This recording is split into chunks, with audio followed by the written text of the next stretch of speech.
Olá, paz e bem, sou Paulo da Costa Paiva, leigo professo na Ordem Franciscana Secular e também idealizador da mídia digital Partilha Franciscana. Lá você encontra tudo relacionado à nossa espiritualidade. Encontra vídeos, encontra textos, curiosidades, biografias e muito mais sobre a espiritualidade franciscana, mais precisamente a mística da Ordem Terceira dos Penitentes de São Francisco de Assis.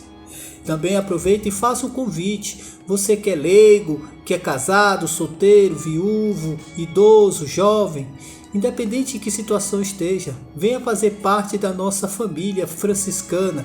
Você que é do clero secular também, venha fazer parte da Ordem Terceira, a Ordem Franciscana Secular. Com certeza deve haver uma em sua cidade ou bem próxima à sua cidade.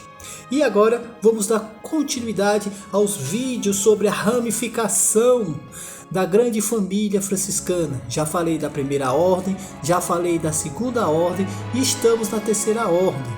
Hoje vamos dar mais detalhes sobre a ramificação, pelo menos a ramificação nos seus primeiros momentos, nos seus primeiros séculos. Então vamos lá. Historicamente, a terceira ordem desenvolveu formas múltiplas. Entre elas é possível distinguir as seguintes formas de vidas. A forma original, os convertidos na própria casa. A personalidade mais conhecida que se possa mencionar neste contexto é a amiga de São Francisco, Jacob Frangipane de Sette-Soleil. Muitas vezes, quando estava em Roma, Francisco costumava morar na casa desta mulher. Ela ocorreu quando Francisco estava no leito da morte e teve o privilégio de ser sepultada perto do sepulcro dele. Uma outra pessoa que pertence a este grupo é o bem-aventurado Lucrécio de Poggibonsi, com sua esposa Bonadonna. Ele se dedicou carinhosamente aos pobres, que são aqueles que viviam a vocação de franciscanos terceiros penitentes na sua casa, com a sua família, dentro da sua própria profissão, dentro da própria sociedade. E também tinha os reclusos. Os reclusos foram homens e mulheres que se deixaram encerrar numa torre ou na muralha de uma cidade para fazer penitência. Queriam deste modo seguir a Francisco. Entre eles vale mencionar Santa Margarida de Cortona, que depois de uma vida sem Deus, queria conhecer unicamente a Deus de fato. Deu um testemunho extraordinário aos seus contemporâneos. Durante a Idade Média, acabou sendo quase o dever de cada cidade manter sua própria reclusa ou uma eremita. O povo acorria para confiar-lhe suas mágoas e contava com sua intercessão junto a Deus. Também tinha as irmandades. Originalmente tratava-se de mulheres que espontaneamente se uniam para levar uma vida em comum. Deram-se-lhe as mais variadas nomes, como, por exemplo, a Coleção ou Irmãs da Floresta e etc. No início não pretendiam seguir a espiritualidade franciscana. Entre elas, as beguinas acabaram submetendo-se ao controle eclesiástico, obedecendo à Resolução de Viena. Assumindo a regra da Ordem Terceira, com o tempo foram obrigados a aceitar a clausura. Em outras palavras, uma forma monástica rígida. E muitas dessas irmandades, que ainda hoje existem, tiveram uma origem semelhante. Algumas continuam enclausuradas e com o tempo acabaram transformando-se em congregações. Então, aqui você já vê que começa a diferenciar formas de viver essa terceira regra. Como já falei antes, os penitentes já existiam antes do surgimento da Ordem Terceira Franciscana. E esses penitentes aos poucos foram se adequando a alguma regra de alguma congregação, de alguma ordem religiosa. Alguns se adaptaram à vida monástica. E hoje poderíamos chamar elas de religiosas, de consagradas. Não necessariamente um leigo professo, né, como somos conhecidos na ordem terceira secular.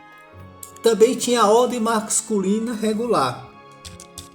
As comunidades masculinas não sofreram a mesma sorte, apesar de terem quase a mesma origem. É verdade que seguiram as regras da ordem terceira, mas em vez de aceitar a clausura, foram adaptando-se à forma de vida da primeira ordem, e esta forma, que recebeu aprovação eclesiástica em 1323, continua hoje como uma espécie de quarta ordem franciscana masculina, sob a direção de seu próprio ministro geral, que é conhecido como a TOR, terceira ordem regular, que são os religiosos que não se encaixaram na primeira ordem, né? Que aquela ramificação ficou entre os conventuais, os observantes e os capuchinhos. Os outros religiosos teve que se adequar à terceira ordem regular, né? Que existe tanto religiosos masculinos como religiosas femininas. Também tinha as congregações. Ainda no século XV e XVI, mulheres que se uniram por motivos religiosos para acudir a necessidades sociais, como enfermagem, ensino, educação e etc. Não podiam viver simplesmente o estilo de vida escolhido por elas mesmas, sem serem controladas por autoridades eclesiásticas. O direito canônico as forçava a entrar em clausura. Somente no século XVII surgiu esporadicamente congregações, quer dizer, comunidade com fins apostólicos, que assumiram tarefas sociais no espírito de São Francisco. No século XIX, se chegou a ter uma explosão de tais comunidades na presença de uma tão grande pluriformidade. É preciso perguntar se realmente continua havendo um denominador comum entre elas. Pois bem, antigamente, como já foi falado aqui nos escritos, se um grupo de mulheres buscasse viver uma vida religiosa, só tinha um destino: viver em clausura. Mas nem todas tinham essa vocação de viver da contemplação.